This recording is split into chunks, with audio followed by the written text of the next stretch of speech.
Uma vez eu tive um sonho, eu sonhei que o Rio de Janeiro não tinha sido ocupado, que a cidade tinha crescido lá junto aos morros, entrando pelo interior.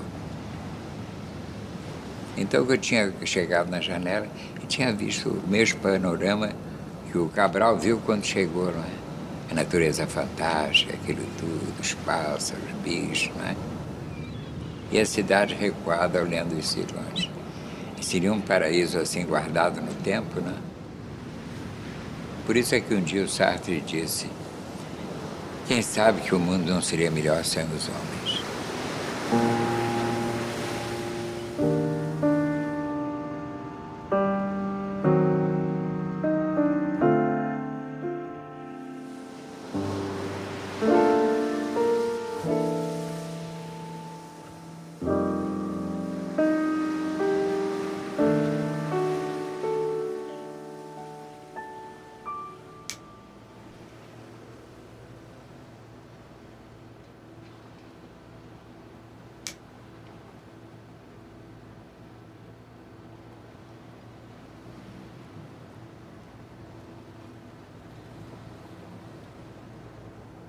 Eu gostava de desenhar.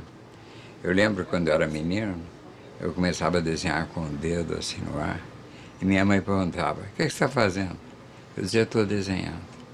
De modo que foi o desenho que me levou para a arquitetura.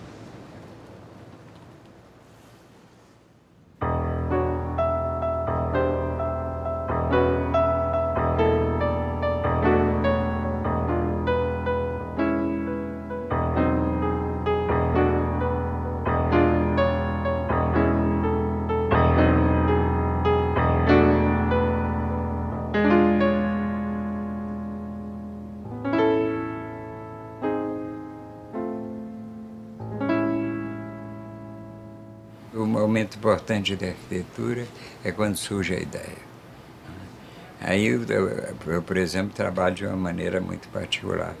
Quando eu tenho uma ideia, começo a estudar um problema, primeiro eu verifico quais são as condições locais, possibilidades econômicas, a coisa. Depois eu começo a desenhar.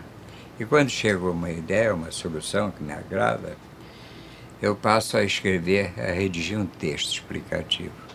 Porque se nesse texto eu não encontro argumentos, eu volto para a prancheta.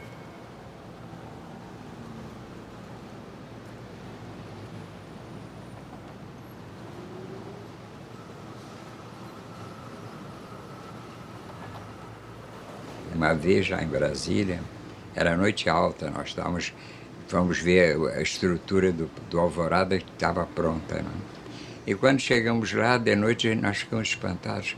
Como era bonita, parecia uma escultura, assim. Uma coisa que não tinha nenhuma finalidade, senão da própria beleza, né? Eu disse para eles: olha, esse é o momento que nasce a arquitetura. É a forma nova, diferente, que deve criar surpresa. Essa é a arquitetura.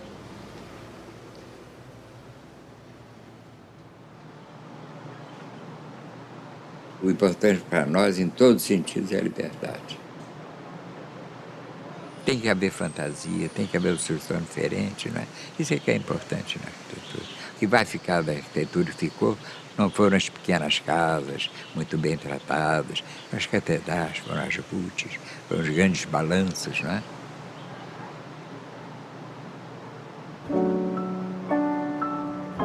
A beleza é importante. Você vê as pirâmides, foi uma coisa sem menor sentido, mas são tão bonitas, são tão monumentais que a gente esquece a razão das pirâmides e se admira, não?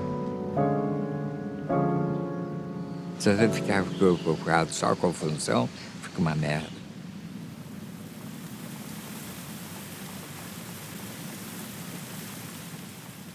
É comum você ver um desenho de criança colorido, podia ser um painel de tão bonito, que é criativo, né? Coisa espontânea. Depois que ela aprende, não consegue mais fazer. Acho que o arquiteto tem que saber desenhar, fazer o desenho figurativo, desembaraçar a mão para trabalhar. Quando me pedem um prédio público, por exemplo, como eu fiz agora 3 em Brasília, eu procuro fazer bonito, diferente, crie surpresa, que eu sei que os mais pobres não vão sofrer nada, né? Mas eles podem parar e ter um momento assim de prazer, de surpresa, de ver uma coisa nova, essa coisa. Esse é o lado assim de que a arquitetura pode ser útil. O resto, quando ela tiver um programa humano, social, uma coisa toda, aí ela vai cumprir o seu destino. Por enquanto, só usa a arquitetura quem tem dinheiro, os outros estão fodidos aí nas favelas. Aqui, meu lema é esse aí. Viu o homenzinho lá em cima? Esse negócio vermelho. Fudido não tem vez. Está escrito ali.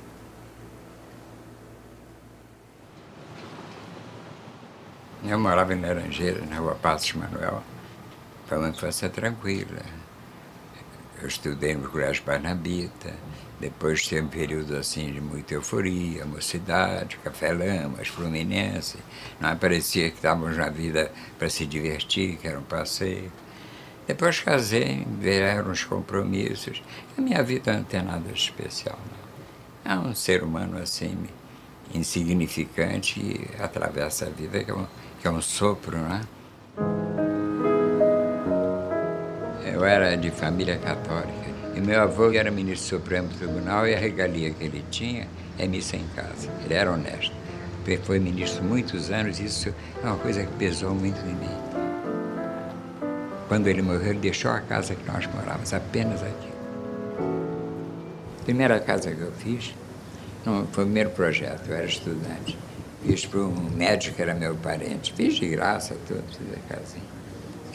Ele riu muito. Que brincadeira, achou impagável. A casa era uma casa moderna direitinho.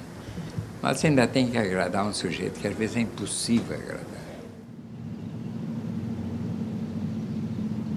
A Alva do Berço foi o meu primeiro projeto. Uma diretora da Alva do Berço era minha parenta. Eu estava saindo da escola, me pediu o projeto. Eu me lembro que até isso marcou um pouco a minha posição na arquitetura. Eu fiz uma proteção com brissolé, com as caixas, que as verticais eram inclinadas. Eu fui para a Europa, quando voltei o prédio estava pronto, mas eles achavam que era engano, que deviam ser normais a fachada. E o sol entrava no prédio. Eu me lembro que eu fiz o projeto de graça e ainda paguei a fachada nova com aqueles elementos verticais. É um fato sem importância, mas que mostra que eu era idealista, que eu queria fazer arquitetura, que eu me sentia responsável pelo que eu fazia com relação à arquitetura brasileira.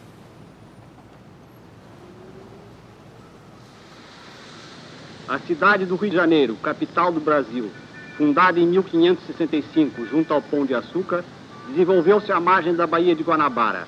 Contando hoje cerca de 2 milhões de habitantes, possui todos os requisitos de uma cidade moderna. Onde se erguia o histórico Morro do Castelo, núcleo inicial da cidade, demolido há 20 anos, estende-se hoje a nova zona central do Rio de Janeiro, a Esplanada do Castelo, em ruas modernas e construções novas. Eu aprendi na vida, aprendi no escritório do Lúcio Costa. Quando a gente, naquele período, quando a gente estava no meio do curso, a ideia, a preocupação era sempre trabalhar numa firma construtora. Eu que estava até desempregado, estava casado e com poucas possibilidades de dinheiro, eu preferi ir trabalhar com Lúcio Graça. Eu queria fazer uma boa arquitetura. E foi lá que eu aprendi.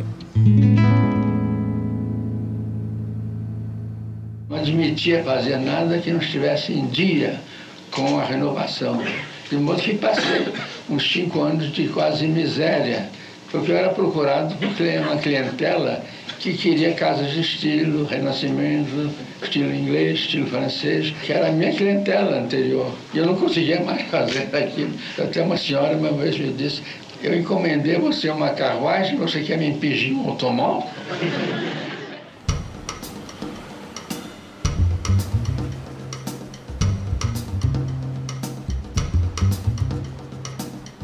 Eu me lembro que uma vez, quando ele venceu o concurso do Pavilhão do Brasil em Nova York, ele gostou do meu projeto. Então me convidou para ir com ele. E fomos. Fiquei lá 1 ano e tal, fizemos o projeto.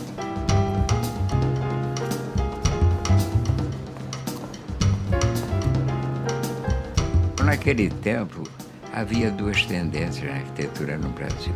Uma tendência era fazer uma arquitetura moderna, utilizando a técnica em toda a sua plenitude, sem nenhuma reserva. A outra era procurar uma solução intermediária. Não tinha o menor sentido.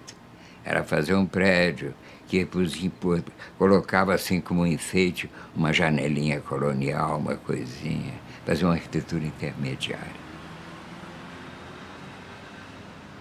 Gilberto Freire não entendia nada de arquitetura, às vezes se manifestava, uma arquitetura mais brasileira. Isso era uma babaquice total. Mas quando surgiu a ideia do Hotel de Ouro Preto, o Leão fez um estudo dando uma ideia da arquitetura antiga. As mesmas janelas, moderna, mas com influências. E aí o Rodrigo Melo Franco e o Lúcio acharam que não, tinha que ser uma coisa, criar o contraste. E foi o que eu fiz. Eu fiz o hotel usando os elementos, mas moderno, não tinha nada com isso.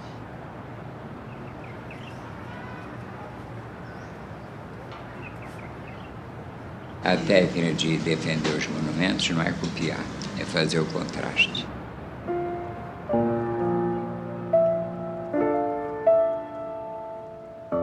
Todo mundo gosta da arquitetura colonial, mas a gente sabe perfeitamente que ela é mais portuguesa que brasileira. Eu, quando vou à Europa e passo numa cidade antiga, eu me sinto melhor. Passar por Portugal, naquelas velhas aldeias portuguesas, que a gente parece que está no Brasil, né? Eu me lembro que na Europa, às vezes, o passado arquitetônico de vocês é pobre, é mais português que brasileiro. E eu dizia, isso é muito bom para nós, porque vocês vivem circulando entre monumentos. Nós estamos livres para fazer hoje o passado de amanhã. Instituto Nacional do Cinema Educativo, documentando a cerimônia do lançamento da pedra fundamental do futuro edifício do Ministério da Educação e Saúde. O acontecimento é propício.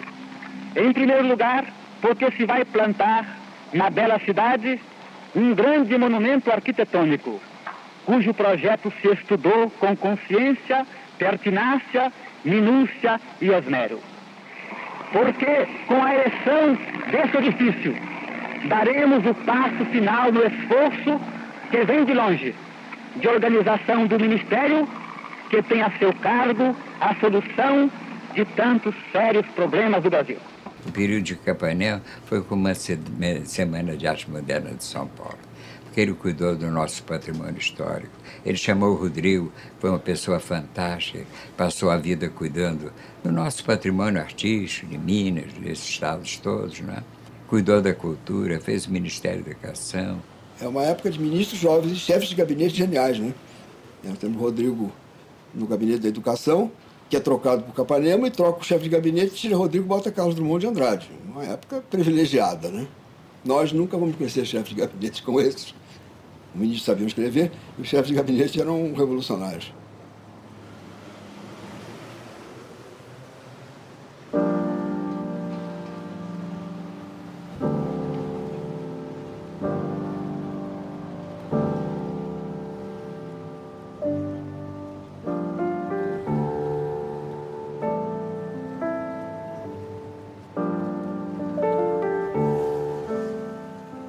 O importante foi o projeto Corbusier para o Ministério da Educação, porque ele mostrou para o povo, para os governantes, o que era a arquitetura contemporânea, a razão dos pilotis, do brise soleil, da fachada de vidro, tudo isso. O projeto do Ministério, Capanema é convencido, provavelmente por Carlos Drummond de Andrade, e então ele chama Lúcio Costa para fazer o projeto. E Lúcio Costa, o que é que faz? Chama outros concorrentes modernos. Nenhum deles sabia direito como fazer aquele ministério realmente moderno. Todos eles estavam convencidos da modernidade, mas não tinham a linguagem.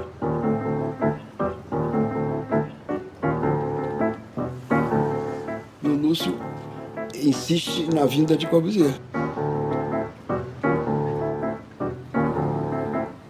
Ele ficou aqui 15 ou 20 dias, não mais do que isso, é muito pouco. Nesse período que ele teve aqui, né, nem Cristo em província nenhuma de Jerusalém fez tanto milagre, porque mudou a arquitetura brasileira, criou um prédio mais importante do mundo, e o Oscar virou um gênio, que não era, tanto que o Lúcio não sabia.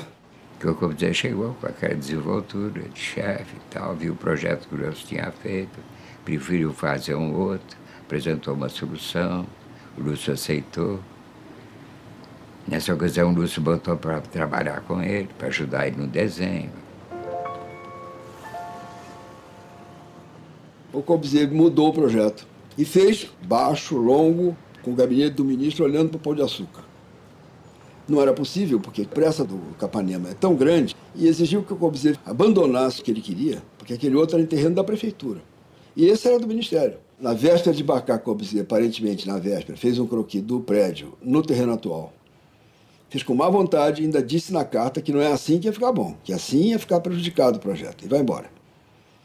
A equipe coordenada pelo Luz trabalha, né? 1 ano e pouco. Nesse meio tempo acontece a história do papel. Eu achava que o primeiro era melhor. E um dia, não sei por que, eu fiz o croquis utilizando o primeiro. Peguei o primeiro projeto, atravessei no terreno, fiz a rua passar por baixo, abri. E o Leão gostou.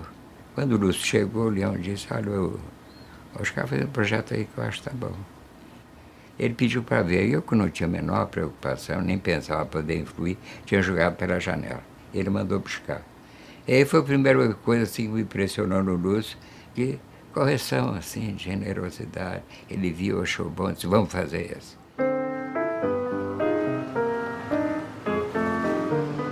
Agora, a nossa arquitetura é muito diferente do Corbusier. Nós caminhamos uma arquitetura mais de acordo com o nosso clima, mais leve, mais vazada, vencendo o espaço. E demos a ele a contribuição que ele nos deu. Nós tivemos influência dele, mas nos últimos trabalhos ele também teve influência da nossa arquitetura. Não sou eu que digo. Quem diz isso é o Zanfan, que foi sócio dele, e que num livro de memórias a gente pode ler.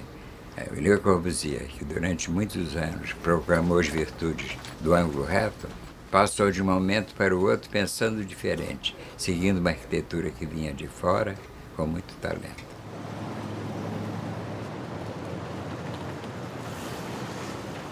E não há dúvida alguma de que a arquitetura do Oscar, ela nasce da arquitetura do Le Corbusier nos seus elementos básicos, porque ninguém inventa nada, de zero, não existe isso, né? A cultura é herança e transformação. Agora, o que é extraordinário é que ele, de fato, aprende a lição do Le Corbusier e, em seguida, muito cedo, ele já faz exatamente uma coisa que é a negação dos dados fundamentais daquela arquitetura. Entendeu? E todo mundo conhece o caso, inclusive, do prédio da ONU, né? Que, na verdade, quem ganhou o concurso do prédio da ONU foi ele, não foi Le Corbusier. A sede da ONU em Nova York, quem ganhou foi o Oscar que ganhou. O prédio, o projeto é do Oscar. Isso não quer dizer nada, isso não diminui. Isso mostra o talento criativo do Oscar, que não foi com o projeto para lá, que fez no hotel. Porque o presidente da comissão que ia julgar os projetos falou para ele, Oscar, você tem que apresentar um projeto. Nós não vamos aceitar que você venha para cá e não apresente um projeto. Aí ele foi para o hotel e bolou.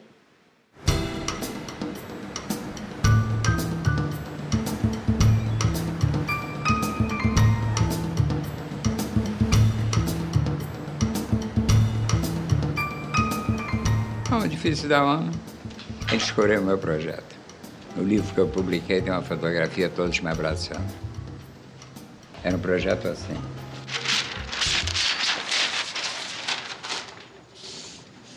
O projeto Corbusier tinha um bloco aqui, alto, e o prédio era aqui. E dividiu o terreno em dois. O meu projeto, eu botei o bloco aqui, separei os conselhos da Grande Assembleia, botei os conselhos aqui e botei a Grande Assembleia aqui. Eu quis criar a Praça das Nações Unidas. Meu projeto foi escolhido, mas o Corbusier, no dia seguinte, me procurou e me pediu para botar esse prédio aqui. Acabava com a praça. Mas eu senti que ele gostaria de fazer o projeto dele. E ele era o mestre. Eu disse, ah, bem, não me arrependo. Então, o meu projeto dele era o 23, o meu era o 32, nós apresentamos o projeto 23-32. Quer dizer, é isso que está lá construído.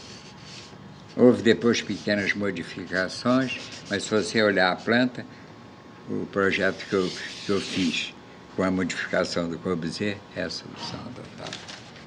Pour la première fois, depuis une période historique, nous sommes réunis dans une comédie des maîtresses dont la réalisation nous permettra d'apporter au monde une solution architecturale de clarté et d'optimisme.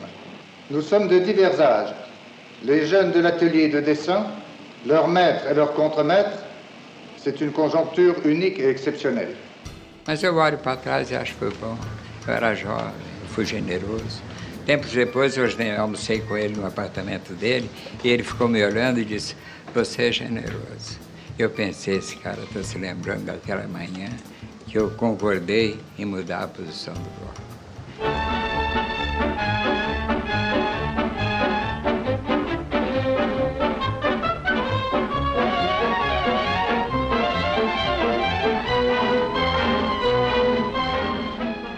Quando fui fazer Pampulha, fui falar com o JK. Ele me disse que ia fazer um bairro novo em Belo Horizonte, um bairro com uma igreja, com um cassino, com um clube e um restaurante.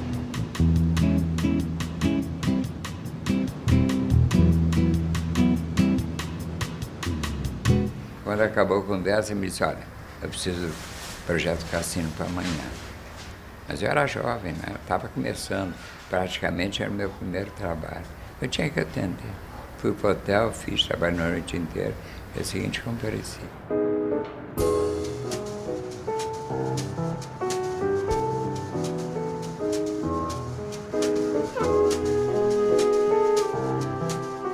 Ele compreendeu que comigo ele podia correr, né? E por isso fomos juntos. Pampulha foi início de Brasília. E em Pampulha, a minha ideia já era fazer uma arquitetura diferente. Naquele tempo a arquitetura era não compreendia nem representava bem o concreto armado. Ela era rígida, como se fosse feita com estrutura metálica. E o concreto, ao contrário, sugeriria um novo campo de experiências e invenções, né? Eu então procurei introduzir a curva na arquitetura.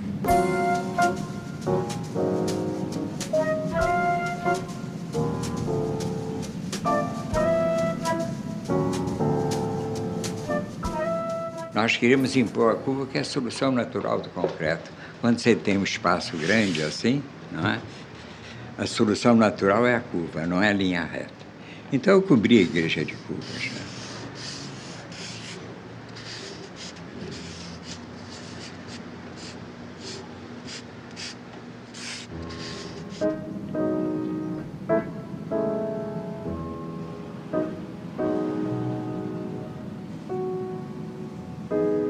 E a arquitetura se fez diferente, fez mais ligada ao nosso país, mais leve, mais vazada, mais próxima das velhas igrejas de Minas Gerais. A Casa do Baile, que era uma construção, eu fiz a marquise em curva também. Então eu fiz com que a arquitetura se fizesse mais plástica, uma novidade, uma invenção, como dizia Le Corbusier. Então essa arquitetura diferente criou uma série de dúvidas, né? E discussões, não é? Mas em pouco tempo eles tinham compreendido que o concreto armado era o material da época e nele nos devíamos deter. Foi no tempo em que um francês muito inteligente, que trabalhou com Corbusier, disse que il faut faire chanter les points d'appui. Quer dizer, é preciso fazer cantar os pontos de apoio. E eu dei mais ênfase às estruturas. Around attractive Lake Pampulha, a few minutes' drive from the center of town, a new residential district is being built in the traditional way of the Mineiro, according to plan. Already in operation is the Yacht Club, with its magnificent swimming pool and clubhouse. Across the lake at the Pampulha Casino, Mineiros can dine, dance, or watch a smart floor show. If they prefer, they can go to the more popularly priced baile and dine and dance in the open pavilion. O cassino tem um quê de Corbusier, a igreja é completamente brasileira e um pouco barroca, né? E a coisa mais importante no mundo é o pequeno baile popular, né? Porque os caras achou de botar no programa do Juscelino, o cassino é para rico. Igreja é igreja, e não iam aceitar por muitos anos. O clube era para a burguesia. Então ele quis fazer um baile, uma ilhazinha, ficou parecendo que você sabe uma serpentina que você joga no ar? Que faz assim? Então ficou brasileiro, carnaval, povo, barroco.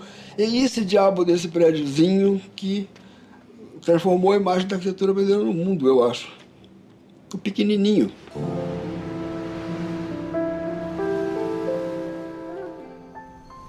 A casa do Oscar era o sonho da família. Havia o terreno para os lados da Guatemi, havia o anteprojeto, presente do próprio, havia a promessa de que um belo dia iríamos morar na casa do Oscar. Cresci cheio de impaciência porque meu pai, embora fosse dono do Museu do Ipiranga, nunca juntava dinheiro para construir a casa do Oscar. Pois bem, internaram-me num ginásio em Cataguases, projeto do Oscar. Vivi 6 meses naquele casarão do Oscar, achei pouco, decidi-me a ser Oscar eu mesmo.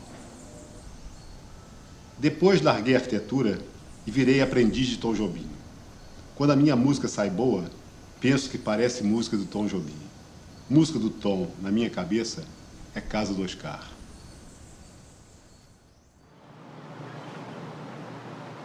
Não é o ângulo reto que me atrai, nem a linha reta, dura, inflexível, criada pelo homem. O que me atrai é a curva livre e sensual, a curva que encontro no curso sinuoso dos nossos rios, nas nuvens do céu, no corpo da mulher preferida. De curvas é feito todo o universo curva de Einstein.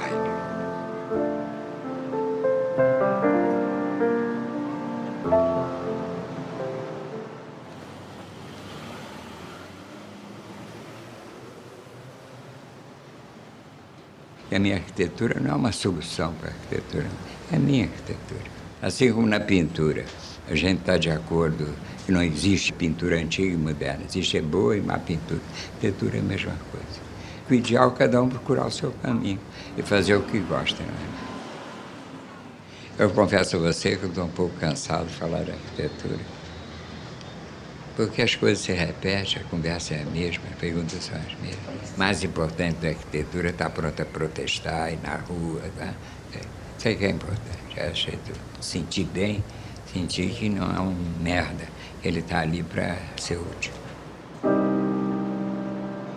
Você tem que pensar na política, a política é importante, é a própria vida, pensar na miséria, procurar colaborar. Quando ele sentir que a coisa está ruim demais, né? Que a esperança fugiu do coração dos homens, aí é a revolução.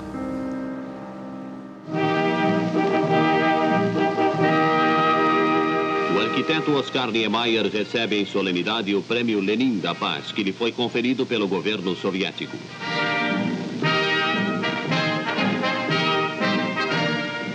O embaixador da Rússia faz a entrega do prêmio, enaltecendo a obra de Niemeyer, e o artista recebe as insígnias das mãos de uma representante russa como homenagem à cultura do nosso país. Entrei para o partido em 45, quando o pessoal saiu da prisão, o Prestes foi lá para o escritório, alguns companheiros, eu ajeitei uns 15 lá no meu escritório. Fiquei ouvindo aquela conversa, aquela luta, aquele entusiasmo, né? Aquela abnegação pela ideia. Né? Emprestei a casa ao Prestes, ele criou lá o Comitê Metropolitano, né? E foi.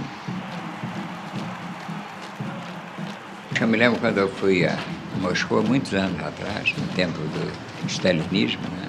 E um professor me perguntou, Tom Niemeyer, o senhor, o que acha da arquitetura soviética?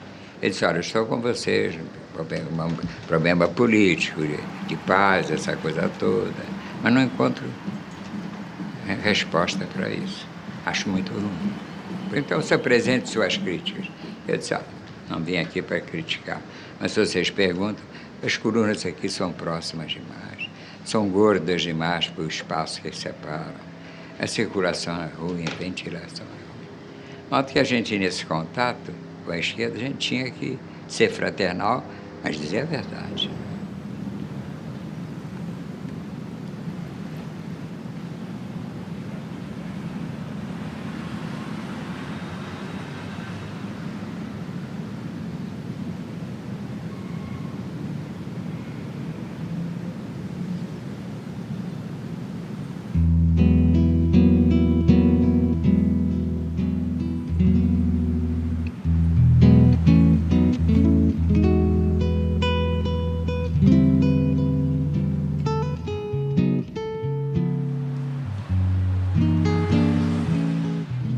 É sabido que Oscar Niemeyer odeia o capitalismo e odeia o ângulo reto. Contra o ângulo reto, que ofende o espaço, ele tem feito uma arquitetura leve como as nuvens, livre, sensual, que é muito parecida com a paisagem das montanhas de Rio de Janeiro. Essas montanhas que parecem corpos de mulheres deitadas, desenhadas por Deus, no dia em que Deus achou que era Niemeyer.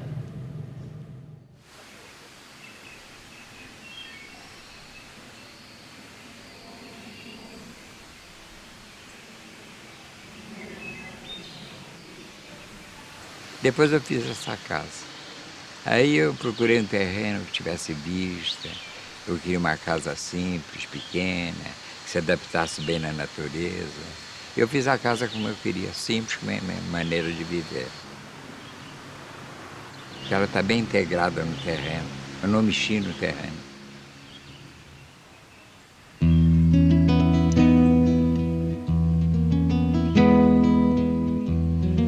Fiz os quartos embaixo, em cima tem a sala, tem a cozinha. Um amigo meu me deu umas mudas de plantas e foram crescendo assim um pouco, como coisa da natureza, sem muito controle, não é?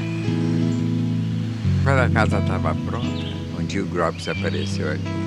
Eu mostrei a casa. E quando ele saiu, ele me disse: a casa é bonita, mas não é multiplicável.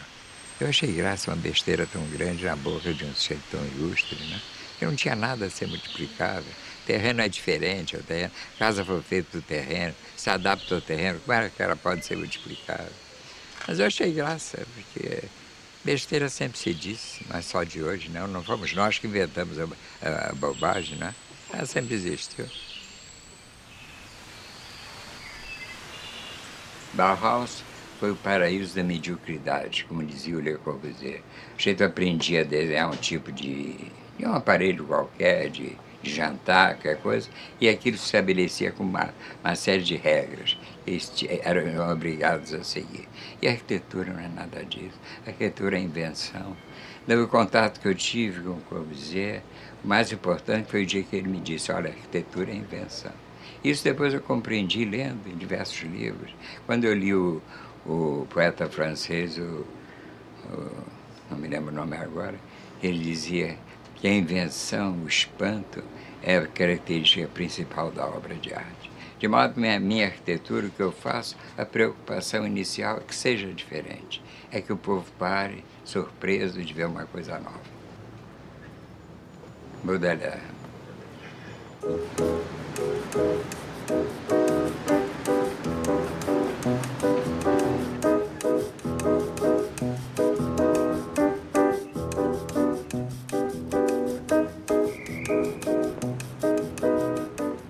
Uma das definições básicas da nova arquitetura do começo do século XX é exatamente a exclusão das outras artes. A parede, um painel, vamos dizer, interior de um prédio, ele é belo em si mesmo, na sua proporção e na sua funcionalidade. Não precisa de botar nada ali. Nisso, o Oscar ele vem e bota azulejo e bota mural. Então, inclui o artista, o pintor, o escultor, que é uma rebeldia dele também. No meu trabalho, eu sempre convoquei os artistas, os pintores, escultores. Mesmo no meu primeiro trabalho, Pampulha, eu fiz isso. A arquitetura não pode ser vista como uma coisa isolada, né? Porque quando o arquiteto faz o projeto, quando ele está traçando uma parede, ele está já imaginando se ela vai ser uma pintura, uma caiação, uma parede de pedra, se deve ser uma escultura, né? O artista não vem depois para colocar o quadro onde ele quer. É lógico que há influências, houve influência até na literatura. Você vê o sujeito que escreveu a influência do desisti de falar hoje. Vou esquecer o Camões, porra. Estou esquecendo o nome. Mas isso a gente... Mas o pior é que eu esqueço até o nome que está ao meu lado. Todo dia falando com eles aqui, eu não me lembrava Miss Van der Rohe. E aí não pode. Uma vez eu estava fazendo noite de autógrafo, chegou um engenheiro que foi prefeito do Rio, não me lembro o nome dele. Fácil. Hein? Não, da nossa idade, nosso tempo. Tamoio. Não, eu tenho muitos que são conhecidos, não é isso que eu estou falando. E ele veio com o livro e eu esqueci seu nome. Ele ficou puto. É político. Ele disse, fulano de tal. O homem brasileiro não mais arranha as praias como os caranguejos. Brasília, um polo magnético em Goiás, é afinal a resposta a essa prática de 2 séculos. E já uma cidade provisória de 10.000 habitantes, construída por iniciativa particular, com inversões superiores a 500 milhões de cruzeiros, estende-se ao lado das grandes obras do governo.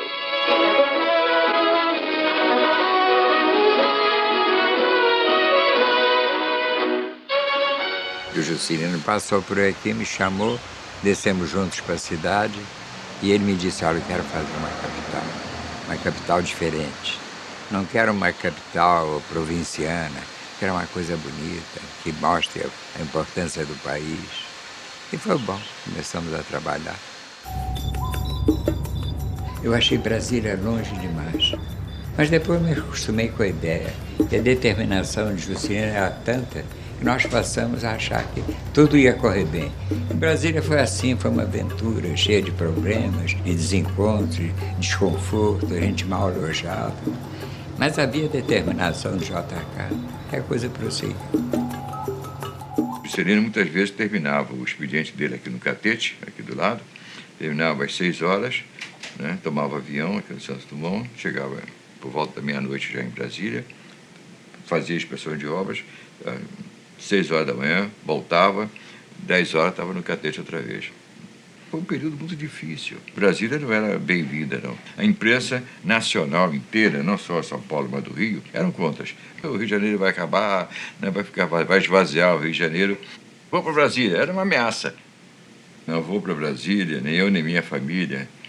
Embora vivendo cheio de grana, não quero deixar Copacabana, porque para incentivar a ida a Brasília, não só dos funcionários, mas de outras pessoas, para ocupar o espaço de Brasília, né, havia as dobradinhas. Funcionário que ia para Brasília ganhava em dobro. Então o Brilho Branco saiu com essa. Mesmo que seja para viver cheio de grana, quero ser pobre sem deixar Copacabana.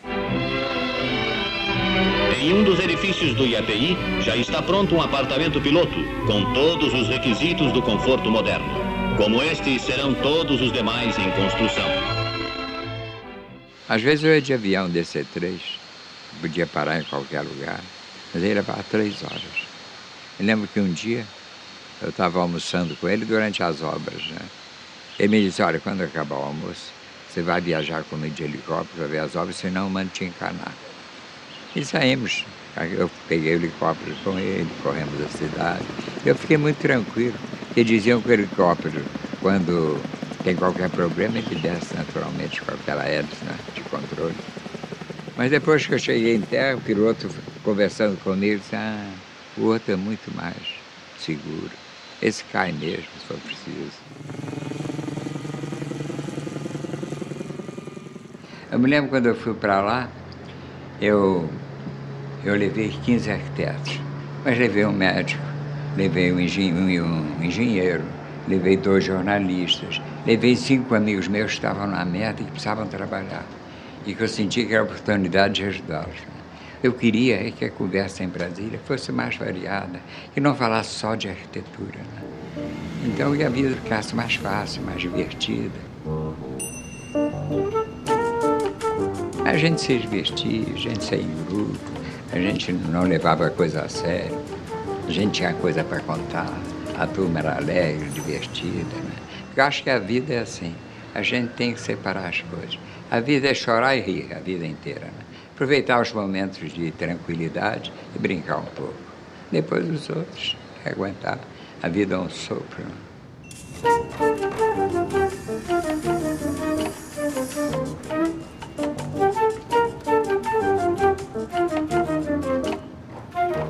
me lembro a gente trabalhando lá, frequentando as boates, no meio daqueles operários, tudo vestido igual.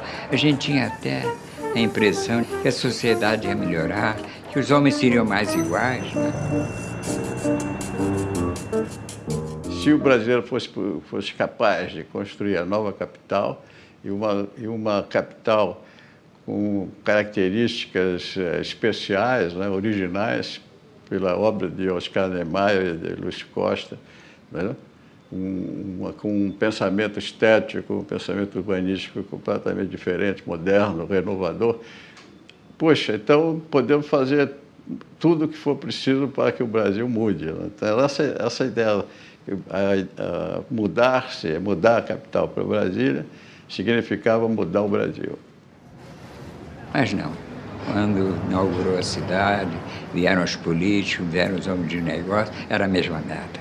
A diferença de classes, a imposição do dinheiro, dos negócios, tudo que até hoje anda por aí. E o final com o JK, o desejo dele, era, como ele dizia, era levar o progresso para o interior. Isso foi feito.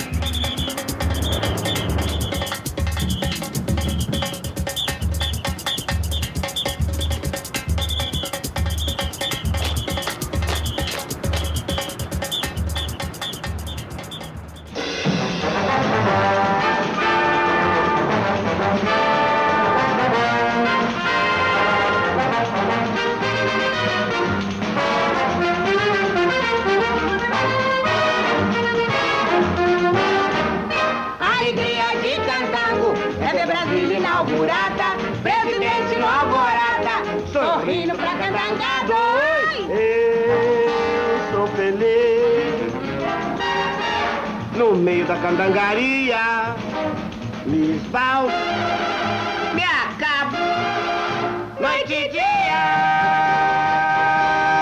Oba!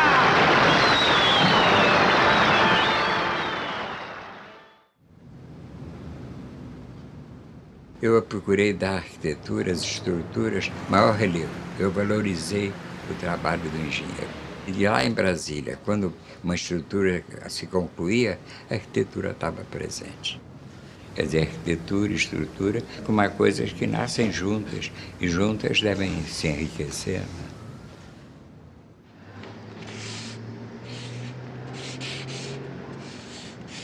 Quando o Congresso ficou pronto, a estrutura, a arquitetura já estava lá. Os pequenos detalhes passaram ao plano secundário. É um projeto que eu gosto muito. Ele é muito simples, ele realça o que é preciso realçar, onde o trabalho é mais importante, quer dizer, a Câmara e o Senado. Eu quis fazer o teto do nível das avenidas. E é fácil explicar. Eu queria que quando a pessoa chegasse, visse a Praça dos Três Poderes, da qual o Congresso faz parte. Porque é comum, quando você quer realçar a arquitetura numa praça, é deixar a praça limpa, sem nada. Então você olha e vê os diversos edifícios, você vê a relação que tem um com o outro, e você sente a importância da praça. E no Brasil, às vezes, ao lado assim medíocre das pessoas, ficam reclamando, mas por que a Praça Três Poderes não tem vegetação? Por que tanto sol? E a gente tem que explicar isso, que é tão intuitivo, né? Porque ali é uma praça cívica, é diferente, tem que valorizar a arquitetura. Imagina você, na Praça São Marcos, enchêssemos ela de árvores. O que acontecia? Tinha mais sombra, mas ela tinha desaparecido, uma coisa de arte. Tudo tem que dar uma explicação. A mediocridade ativa é uma merda. E discutimos muito, apesar do tempo curto, né? Eu me lembro que um dia o Cardoso, que era um poeta, um sujeito muito inteligente, ele me telefonou. Oscar, encontrei a tangente e vai permitir que a cúpula da Câmara pareça apenas tocando o chão. Então eu procurei fazer os palácios como que apenas tocando o chão. As colunas finas. No Palácio do Planalto, por exemplo, eu fiz as colunas assim. Né? E como eu queria que as pessoas passando entre elas e o prédio se sentissem protegidas, eu fiz as colunas sempre assim. O outro prédio, eu fiz as colunas parecidas. O ponto mais baixo, aqui são 3 metros, aqui eu fiz 1 metro só. Então elas ficaram aqui assim.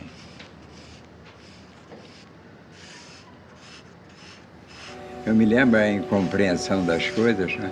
Uma vez uma jornalista em São Paulo perguntou: Dona Maia, o senhor que fala sempre em arquitetura diferente, por que o senhor fez essas colunas parecidas com aquela? Eu disse: se você conhecesse aí o que é unidade, né, você não me fazia essa pergunta. Antigamente, nas cidades, havia uma relação. Você vai em Paris, as alturas são as mesmas, as janelas gradeadas são as mesmas. Isso é que se chama unidade. Unidade na arquitetura é quando os elementos compõem um conjunto, se ligam plasticamente.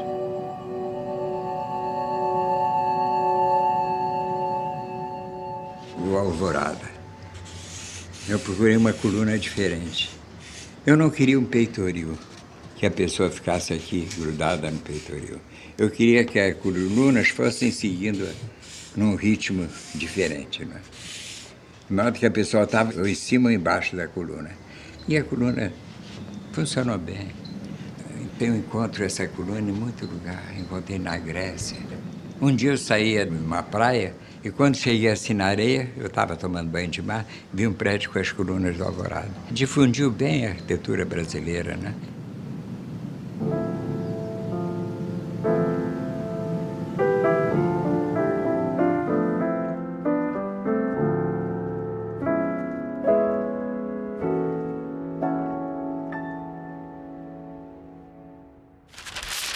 Depois vieram os outros prédios, não é? Por exemplo, a catedral. Eu não queria uma catedral com as antigas catedrais, não. Eu queria uma catedral que exprimisse o concreto. E mesmo não sendo católico, eu me preocupei que quando a pessoa estivesse na nave, visse os espaços infinitos.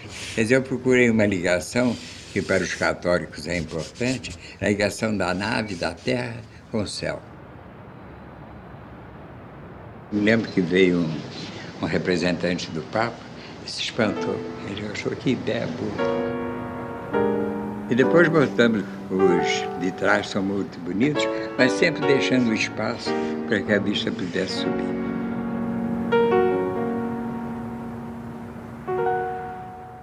Primeira vez que eu fui a Brasília de avião, e ele foi com os militares, eu sentei ao lado do Marechal Lott. E no caminho ele me perguntou: minha mãe, o nosso edifício vai ser clássico, não é? Eu até disse, sorrindo para ele: o senhor numa guerra, o que vai querer, arma antiga ou moderna?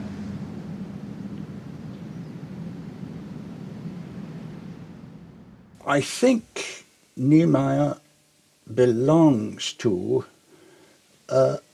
an enormously important generation in Brazil, which to some extent reconstructed, both in their own mind and for the benefit of the public, the idea of what Brazil could be, the new Brazil. It's a generation which is extraordinarily interesting, very influential in literature, in non-fiction, I mean in history, in creating an image of Brazilian history, which begins to be influential in music, in architecture too. And there is an overlap between all these things. I mean, in some way, for instance, that Jobim began as an architect and gave it up for becoming music. In some ways, the image of what people imagine their new country to be, the Brazil of the future, is the one created by this generation of the 1930s. A gente se frequentava, os músicos, os cineastas, o pessoal de teatro, era tudo uma patota só, frequentava os mesmos lugares. E a arquitetura estava nisso também. Se você vê o Oscar, o Vinícius chamou o Oscar para fazer o cenário do Orfeu. O Vinícius com o Tom Jobim estiveram em Brasília, na época da construção em Brasília, e compuseram a Sinfonia de Brasília. Quer dizer, estava tudo junto. A música, a poesia, a literatura, tudo estava acontecendo naquela época. Os arquitetos Lúcio Costa e Oscar Niemeyer. Ao primeiro, coube projetar e orientar as obras de urbanismo. Ao segundo, as obras de arquitetura. Os dois técnicos e artistas, justamente admirados em todo o mundo, compõem com linhas, volumes, cores e espaços a Sinfonia de Brasília. Brasília nasceu do gesto primário de quem assinala um lugar e dele toma posse, ou seja, o próprio sinal da cruz.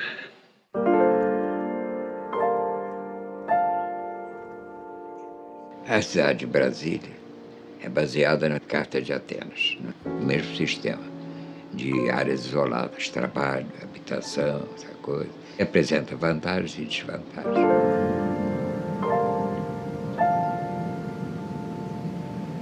Mas o Lúcio fez a coisa com tanto sentimento assim. Ele conseguiu uma coisa muito difícil. É manter na parte habitacional uma arquitetura mais simples, mais acolhedora, mas criou a parte monumental como a capital exige, com aquele eixo.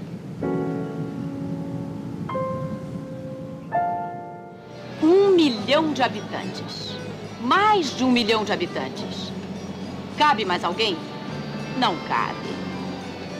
E, no entanto, continua a chegar gente como vocês, do Brasil inteiro. E é justo.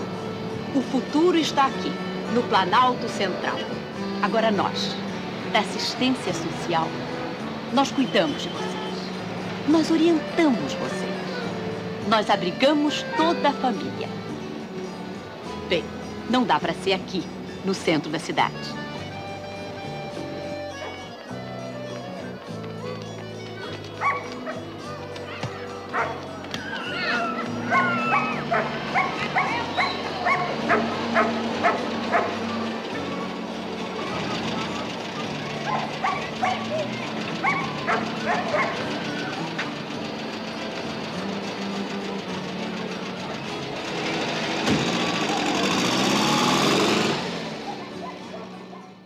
Brasília devia parar. Brasília chegou a um ponto assim de densidade demográfica e não devia se acrescentar mais nada. Em Brasília não devia fazer parte de nenhum bloco de apartamento. E a pressão imobiliária, eles querem fazer, aumentar gabarito, fazer e vai ser o caos. Se fizerem esses prédios maiores, se criarem novos pontos de habitação, ela vai entrar nessa degradação do Rio de São Paulo, né? As ruas entupidas de gente, o povo aflito, né? Sem poder se movimentar, o desemprego. As cidades não deviam crescer, crescer espontaneamente sem controle. Elas deviam parar e se multiplicar. Isso é que é o ponto de vista certo do urbanismo. E Brasília está nesse ponto, ela devia parar. Ela devia ter um cinturão verde em volta. E depois outras cidades que já estão crescendo iam se formando à volta dela, todos com essa ideia de que a coisa não deve crescer indefinidamente, que é o mal da grande cidade.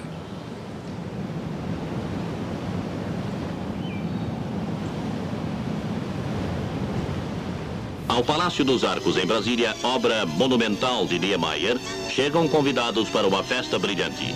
Em mesas ornamentadas por Burle Marx, mais de 1000 convidados cercam Dona Yolanda Costa e Silva, presidente da LBA, que patrocina o desfile de modas do costureiro francês Pierre Cardin.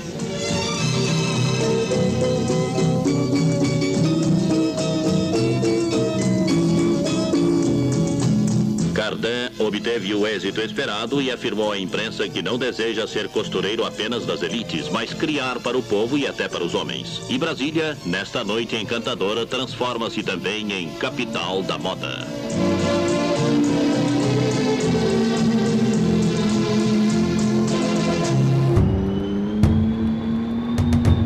Chegou num tempo em que eu tinha que optar. Tinha havido a Revolução, eles começavam a me sacanear, eles queriam que eu pedisse demissão. Eu sabia que eu não podia mais trabalhar, eles não tiveram coragem de demitir.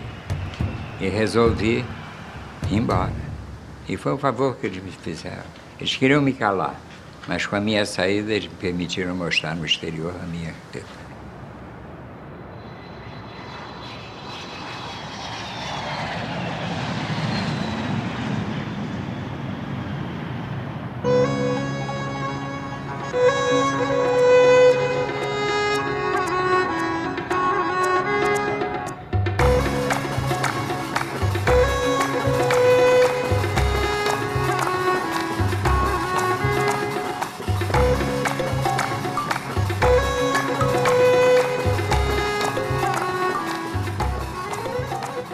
trabalhar na Argélia.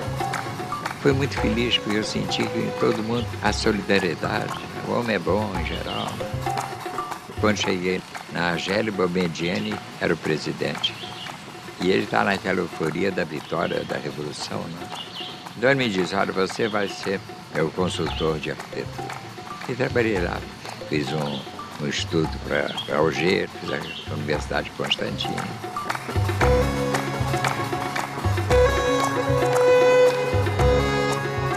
Constantine, por exemplo, era uma universidade.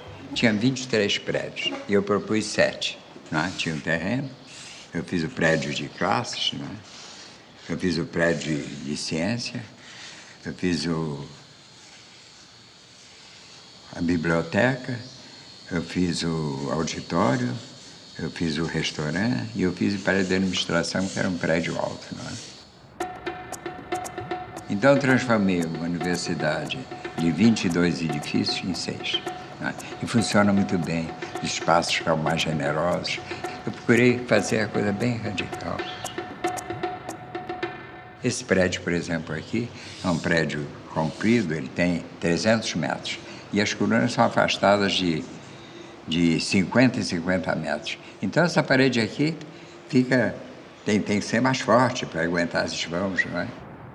Eu me lembro que o escritório francês, quando examinou o projeto, disse, está ótimo, mas essa parede que está em cima das colunas vai ter 1,50 m. E o engenheiro nosso fez com 30 centímetros. Os franceses tinham falado que era inexequível a obra.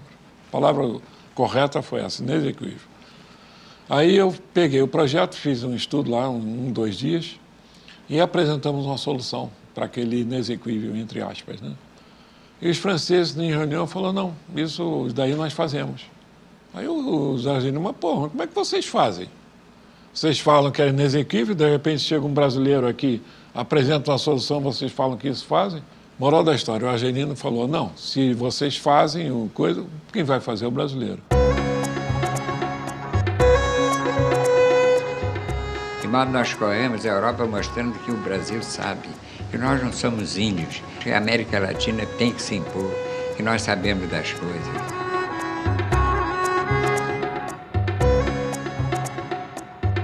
Com o tempo, trabalhando, a gente vai criando uma série de princípiozinhos próprios, não é? Que a gente obedece. E a gente pensa sempre diferente dos outros. De modo que o trabalho é pessoal. A gente senta e chega a uma solução.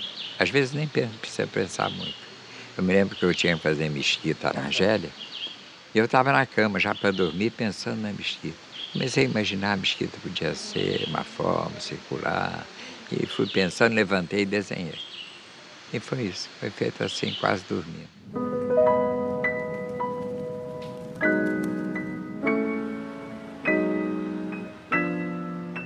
Depois nós fomos para Paris, prédio de partido, por exemplo. Eu fiz um prédio em curva. Mas eu queria estar pronto a responder qualquer pergunta. Então aqui, para não parecer o espaço vazio, aqui são os acessos. Tinha um auditório com uma grande cúpula. Eu não queria que a cúpula ocupasse mais o terreno. Então, o prédio é assim, o terreno está aqui. Eu fiz a cúpula embaixo, aparecendo só uma parte dela.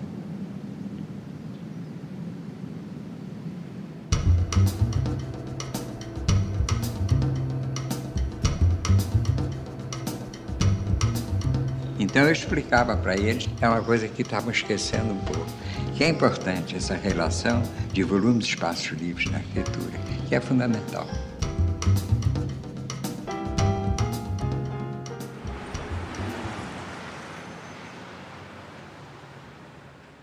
O Havre é engraçado que era uma praça muito grande, uma praça de 400 por 400. E eu cheguei e disse, olha, eu quero rebaixar a praça.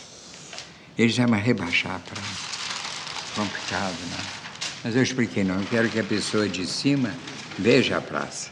Eu quero proteger a praça dos ventos. Né? E eles compreenderam e o serviço foi feito. Então, na praça, eu criei uma série de edifícios. É um teatro, um edifício cultural. E como são prédios que podem ser fechados, quase cegos, ficou uma arquitetura diferente, assim, mais escultural.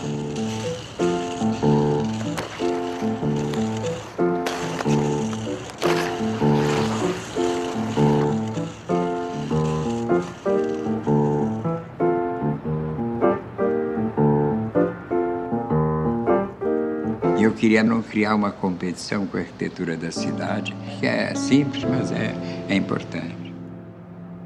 Depois eu fui para a Itália. Trabalhei com Jorge Mondadori. Outra figura, ele queria fazer um prédio bonito, diferente. Ele fez um palácio, né?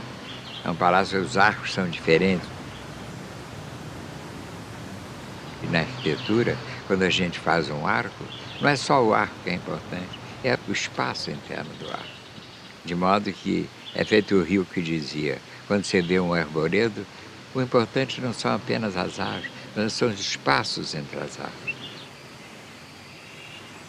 Então eu fiz aqueles arcos com espaços diferentes. Um vão de 15, o outro de 9, o outro de 6, e aí por diante. Era uma coisa assim, um pouco musical. Né?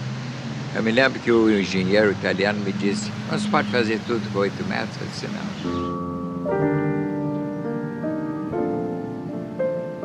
Esse negócio da razão inimiga da imaginação, isso é fantástico.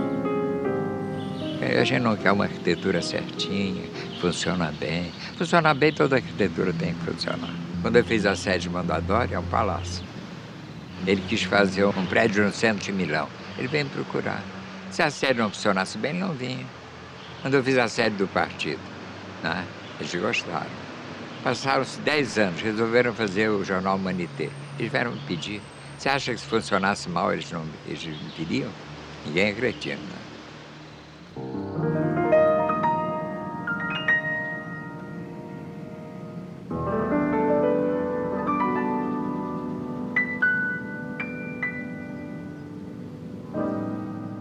Um dia eu estava no exterior, chateado, longe de tudo, pensar no Brasil, nos amigos, na família. Estava tão revoltado que fiz um verso, preguei na parede, assim. Estou longe de tudo que eu gosto, dessa terra tão linda que me viu nascer. Um dia eu me queimo, meto o pé na estrada, é aí no Brasil que eu quero viver. Cada um no seu canto, cada um no seu teto, a brincar com os amigos, vendo o tempo correr. Quero olhar as estrelas, quero sentir a vida, é aí no Brasil que eu quero viver. Estou puto da vida, essa gripe não passa. De ouvir tanta besteira não me posso conter. Um dia eu me queimo e largo isso tudo, é aí no Brasil que eu quero viver. Isso aqui não me serve de nada, a decisão está tomada, ninguém vai me deter. Que se for do trabalho este mundo de merda, é aí no Brasil que eu quero viver.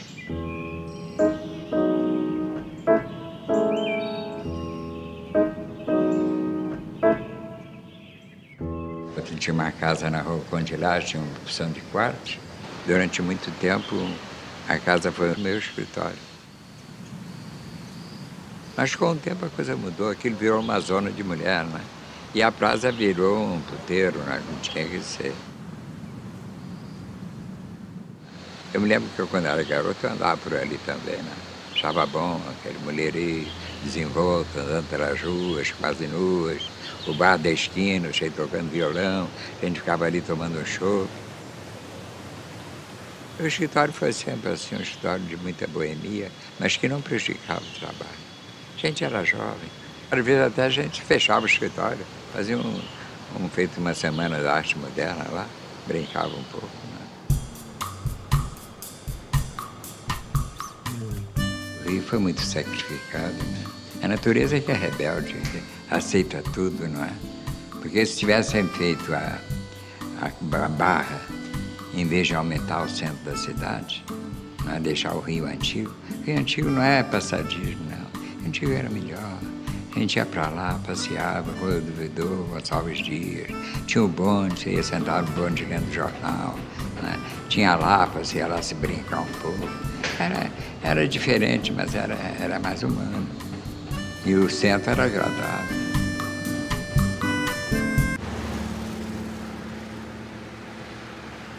Eu tenho vergonha de rapaz. A sacanagem é que o poder imobiliário influenciou. Então os prédios são cheios de varandas, que ninguém vai na varanda quase, que venta muito. Mas para vender tinha que ter varanda. Então os prédios são horríveis, quadradões enormes, uns contra os outros. É Miami, subúrbio de Miami. Puseram até uma estátua lá da Liberdade, não é? Quer dizer, a gente ainda chega lá para ainda ver essa ligação, essa pressão dos americanos contra a gente. Esse Bush é um bom filho da puta, não é? Disse que eu podia trocar metade da dívida brasileira pela Amazônia. E a gente escuta isso e ninguém protesta.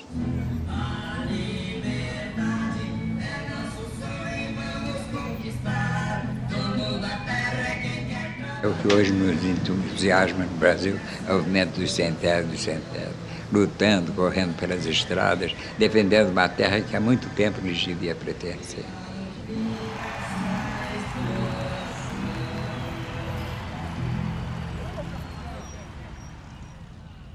Você sabe, eu fiz alguns monumentos, todos de protesto, né? Primeiro foi o Tortura Nunca Mais.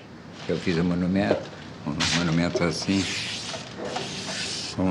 e a figura humana presa aqui. Aí. Depois eu fiz um monumento para os 3 operários assassinados pelos militares em Volta Redonda. Fizemos o monumento, no dia da inauguração, eles foram lá e explodiram. Voltei lá, refizemos o monumento, deixamos as cicatrizes, os operários ficaram lá 3 dias tomando conta e ele está lá. Fui convidado a fazer um trabalho grande nos Estados Unidos. Então eu fui no consulado. E a mulher me disse, olha, tem visto não? Eu falei, por quê? É pessoal? É pessoal. Eu disse, olha, sabe que eu estou contente? Que se depois de 20 anos você me nega um visto, é sinal de que eu não mudei. Trata-se de ser fiel a princípios. Nem sequer é táticas ou estratégicas de ordem política, de conquista de poder. Já não tem nada a ver com isso. Simplesmente trata-se de princípios. E não podemos renunciar a ele. O Oscar Niemeyer não renunciou e eu nem felicito, não felicito o Oscar por não ter renunciado. Não lhe agradeço por não ter... Porque é simplesmente uma expressão da sua própria humanidade. Eu creio que é uma pessoa que está em paz consigo mesmo. E estar em paz consigo mesmo não é fácil. Não é fácil porque vivemos num mundo de contradições, de tensões. No fundo, vivemos num temporal. E manter o rumo no meio desse temporal, com ventos que sopram de todos os lados, isso o Oscar conseguiu.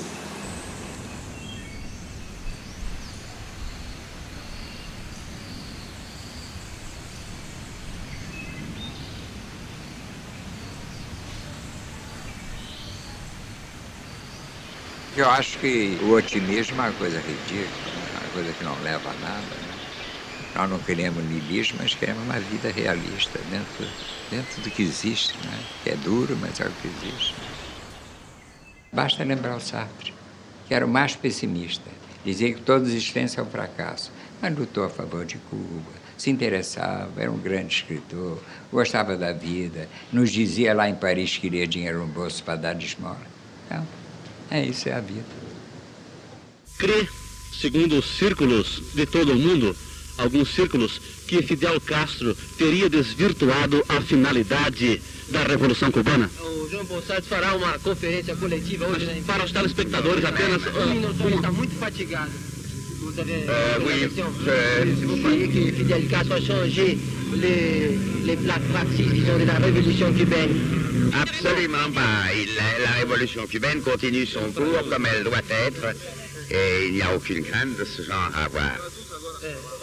João Ponsat acha que a Revolução Cubana segue naturalmente o rumo que deveria seguir e somente somente esse rumo é que deve ser dado. E tudo o que Fidel Castro está fazendo é exatamente correto.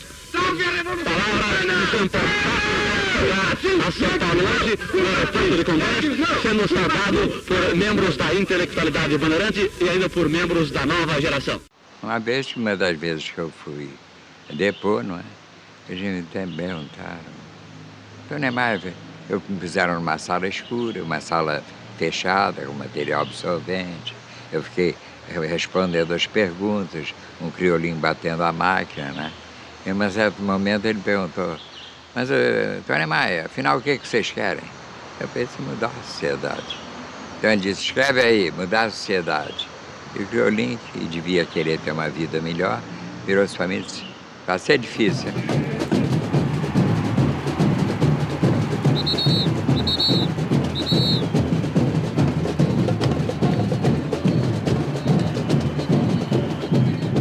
O espetáculo do samba não é bonito, é formidável. E as mulheres são bonitas, dançam, rebolam, ótimo.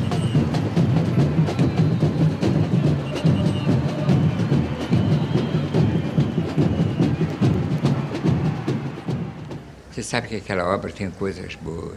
Por exemplo, a arquibancada do Darcy fez embaixo da arquibancada, ele fez as escolas.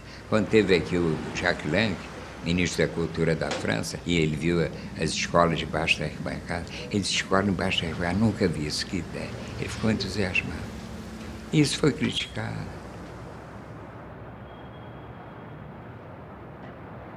E aí eu tive que ir na pré-fabricação. Os acabamentos são muito simples, também de muita corrida. Não é? Projeto que leva o ensino pelo estado inteiro, não é? Precisa ser muito calhorda para criticar. Eu não vou a lugar nenhum, mas fui numa reunião aí de sociedade. E sentei lá, daqui a pouco a sala se encheu de gente. Então aquele pessoal todo elegante, mulheres bonitas, cheias de joias, todo mundo fazendo uma onda danada na sala, falar alto, cada um querendo se mostrar mais que o outro. Achei uma merda, até fui embora. Deixei um bilhete para o meu amigo. Tem que haver momentos de prazer, de alegria. A gente sentia que não pensou em nada, essa burguesia brasileira é mais ignorante, né? É essa tendência assim de ver a vida só pelo lado alegre, mesmo no carnaval. Eles estão cagando o pessoal das favelas, né? Mas quando eles vêm para a rua, vêm para a alegria, a burguesia, não é?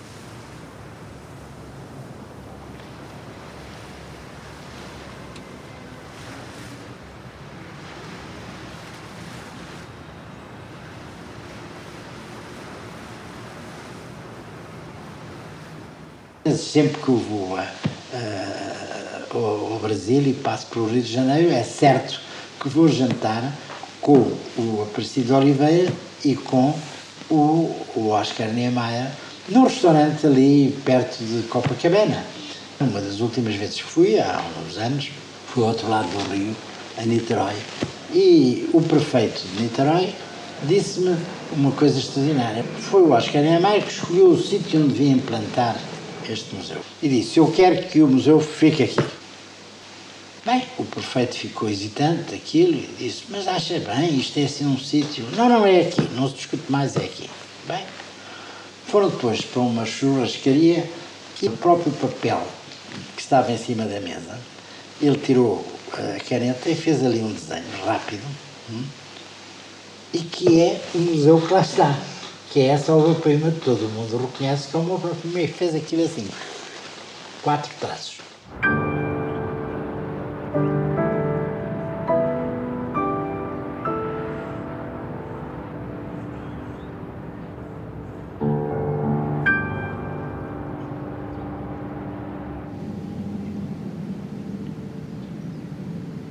Aí eu fiz o Museu de Niterói. Era um lugar bonito, o prefeito queria uma coisa espetacular. Era um morro, não é? Assim, avançando na água, no terreno assim.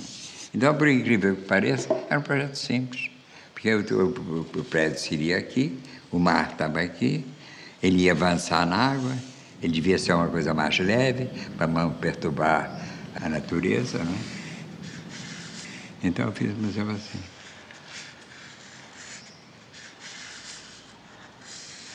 E o Pão de Açúcar, a natureza toda por baixo do museu.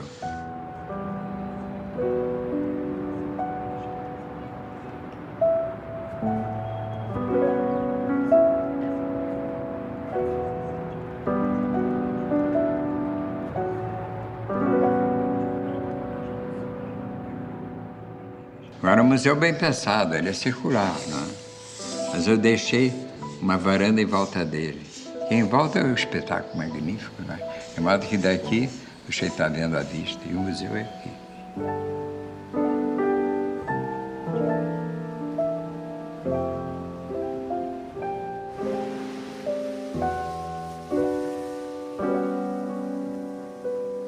E o museu teve sucesso porque nesse museu eu queria evitar que os quadros fossem... O Cheito visse o quadro preso num painel. O Cheito aqui e vendo o quadro aqui. Eu queria voltar ao museu antigo, que o quadro é na parede. Dá mais importância à pintura, não é? De modo que não tem painéis soltos no museu. É a própria parede que se desenvolve de uma maneira que a pintura e a escultura possam ser utilizadas de uma maneira inteligente.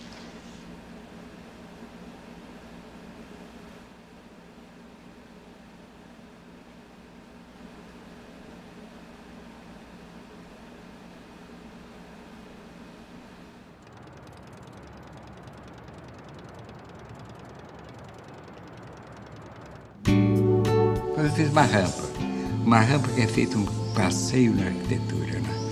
A rampa vem assim, volta.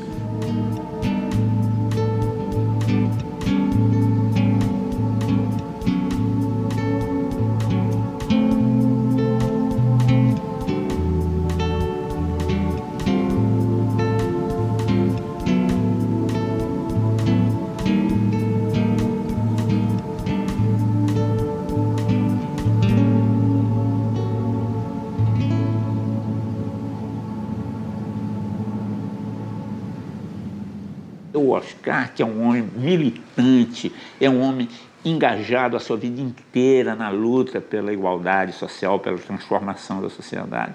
No entanto, ele, como arquiteto, quando ele faz a sua arquitetura, o que ele quer dar às pessoas é beleza, é a alegria da forma bela. É isso que ele quer dar às pessoas. Entendeu? Porque ele sabe a importância que é a beleza e a maravilha. Ele não diz, eu quero que as pessoas se espantem.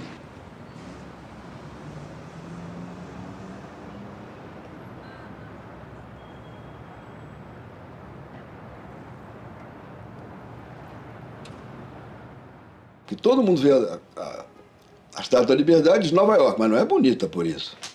A Torre Eiffel é bonita, mas você diz Paris, né? São formas emblemáticas. O Cristo Redentor é o Rio, né?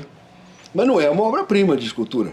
Mas o Oscar consegue fazer uma obra-prima que adere a ela essa força emblemática, que tem certas formas, de modo que você identifica a cidade, o país, a alma, o momento, né? A história com a forma dele. E eu digo o seguinte, quando a novela da Globo, no tempo que eu via a novela, quando o capítulo se passa no Rio, é o Cristo. Quando é para mostrar que agora o capítulo é em São Paulo, o helicóptero sobrevoa o Copan. É o Oscar, né? Que tem essa capacidade, filha da puta, de criar uma forma e aquela forma se transforma em emblema do lugar.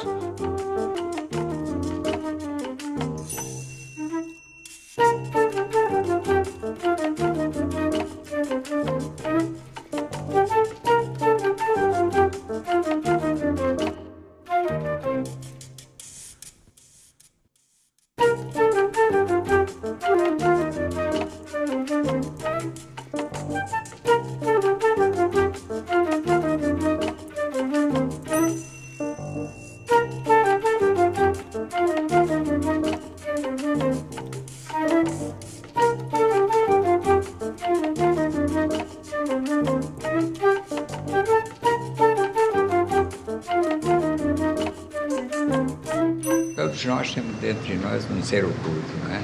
Que nos leva para um lado ou para o outro.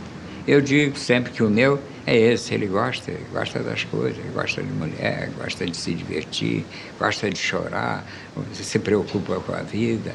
É um sujeito complicado, não é? E nós não somos responsáveis, em parte, pelas nossas qualidades e defeitos.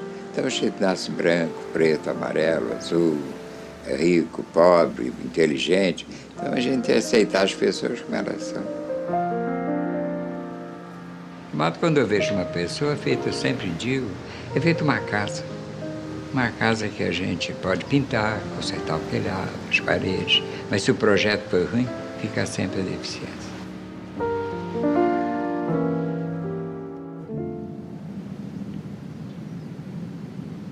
Fico muito aflito de ficar sozinho. Quero estar ocupado, eu escrevo, eu desenho, eu vou fazendo qualquer coisa. Eu não sei ficar parado, não. E sou curioso, quero saber as coisas. Isso é importante. Tudo se entrelaça hoje. Eu sou pessoalmente pessimista. Eu estou na linha dos velhos pessimistas, né? Eu acho que a vida é um minuto, não é? O ser humano completamente desprezado nasce e morre.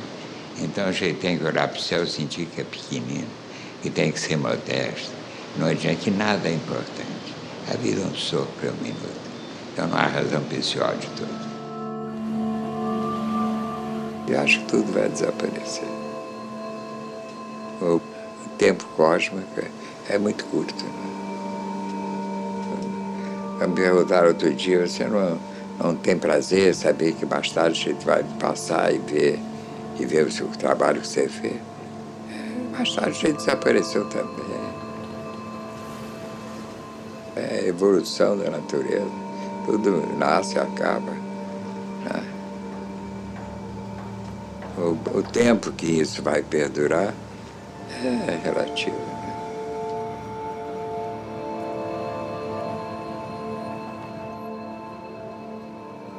Eu sou otimista que o mundo pode melhorar, mas o ser humano não. Acho que a gente tem que se adaptar ao mundo que a gente vive. É rir e chorar o tempo todo, né?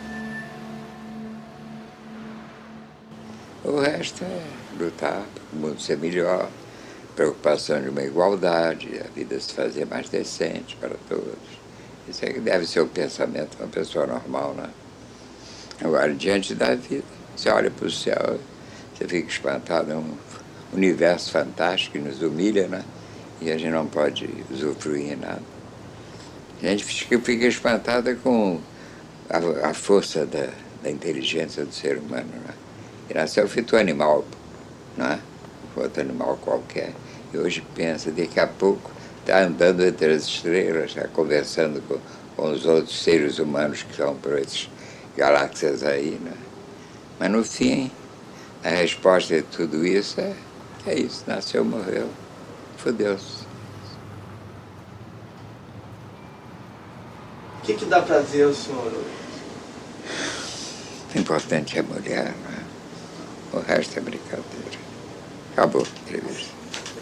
Não é isso? Sem dúvida. Não acha? É?